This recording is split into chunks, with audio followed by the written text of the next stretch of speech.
기영이네 초등학교 교무실에서 한 여자아이의 서글픈 울음소리가 들린다. 여자아이는 자랑하려고 가져온 엄마의 순금 반지가 사라졌다 울며 누가 훔쳐간 것이라고 단정짓고 선생님에게 말하고 있었다. 같은 여자로서 여자의 눈물을 맹신하는 선생님은 그 공감 능력으로 자기가 겪은 일인 것처럼 안타까워하였다. 그리고 자신의 학급에 도둑이 있다는 것은 용납 못한다고 말하며 범인을 색출하기 위해 교실로 이동하였다. 그렇게 교실에 도착한 선생님은 아이들을 자리에 착석시켰고 지금이라도 금반지를 훔쳐간 도둑놈의 새끼는 자수하라고 하였다. 그러자 아이들의 시선은 진짜 도둑의 아들인 공파리에게 시선이 몰렸다. 공파리네 부모님은 유명한 궤도로 동네에 소문이 자자했다. 이때 일르모 고민호는 도둑의 자식이 여기 있다고 말하며 범인은 공파리라고 선생님에게 말하였다. 공파리는 당당하게 말하였다. 자신은 홍길동같이 사회에 도움되는 도둑이 되는 것이 꿈이라 말하고 저딴 푼돈 금부지에는 관심이 없다고 결백을 주장하였다. 그러나 선생님은 공파리가 도둑의 아들이라는 사실에 공파리를 범인으로 단정짓고 어서 빨리 금반지를 주인에게 돌려주라고 말하였다. 공파리는 선생님이 자신을 범인으로 단정짓자 당황하며 자신은 절대로 금반지를 훔치지 않았다고 억울함을 호소하였다. 그러자 고민호는 공파리에게 에미에비가 도둑인 사람이 너인데 그럼 누가 도둑이냐 패드립을 쳐버리고 범인을 공파리로 몰아갔다. 공파리는 패드립을 듣자마자 고민호의 죽탱이에 주먹을 꽂아 넣는다. 죽탱이에 주먹을 꽂은 뒤 공파리는 수준 높은 하이킥을 구사하여 고민호의 머리에 발차기를 성공적으로 적중시킨다. 공파리의 콤비네이션에 정신을 못 차리는 고민호, 승패는 이미 결정났었다. 하지만 공파리는 여기서 멈추지 않았고 살포시 고민호의 머리채를 잡고 일으켜 세웠다. 공파리는 고민호의 명치에 니킥을 꽂아버리고 고개를 숙인 고민호의 얼굴에 안아골절이 올 때까지 니킥을 꽂아 넣는다. 한창 고민호의 얼굴에 니킥을 꽂고 있던 순간에 선생님이 버럭 화내며 어디 선생님 앞에서 친구를 폭행하냐고 따졌다. 그러자 자신을 범인으로 단정짓고 금반지를 가져오라고 했던 선생님에게 테이크다운을 시도하는 공파리. 그러나 선생님은 공파리의 테이크다운을 성공적으로 방어하는 것도 모자라 자신이 유리한 포지션을 선점하였다. 선생님은 공파리의 공격을 어떻게 막아내고 수준 높은 그라운드 기술을 보여줄 수 있었을까? 사실 선생님은 주짓수의 창시자 그랜드마스터 엘리오 그레이시에게 주짓수를 전수받은 최초의 한국인이었다. 가급적 그녀와 싸울 땐 그라운드는 피해야 하지만 공파리는 그 사실을 몰라 되려 선생님에게 리타이어 당한다.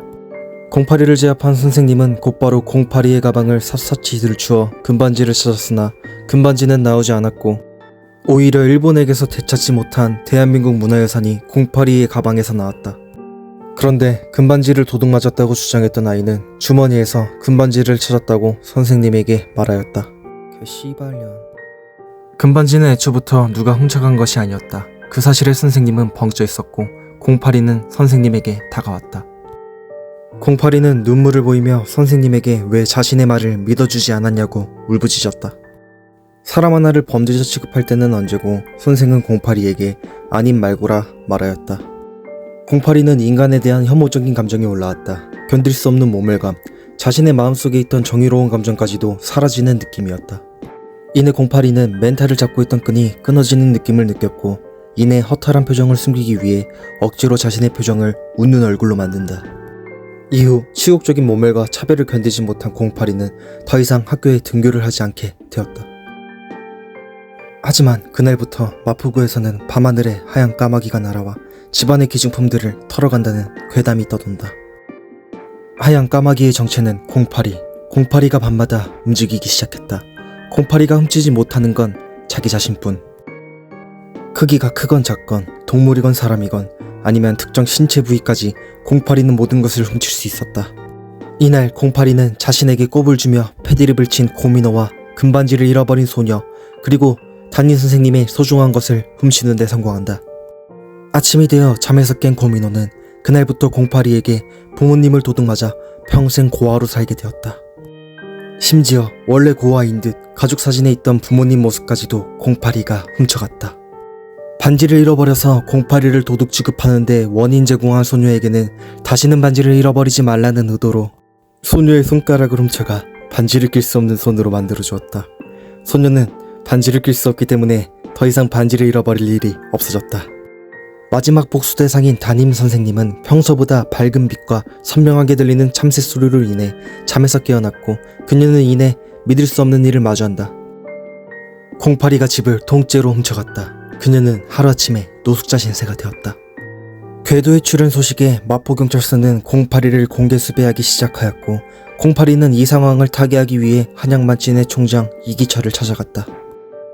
기철이는 자신을 내려보는 공파리를 죽여버리려고 하였지만 무엇인가를 보고 공파리를 한 번만 봐주기로 했다. 공파리가 너무도 슬픈 표정을 하고 있었기 때문이다. 평소 공파리의 꼬리까기 실력에 대해서 알고 있던 기철은 흔쾌히 공파리를 만진의 일원으로 받아줬고, 공파리는 하얀 까마귀라는 별명을 버리고 검은 까마귀라는 이명으로 만진회에서 크게 활약하며 만진회 3번대 대장이 된다.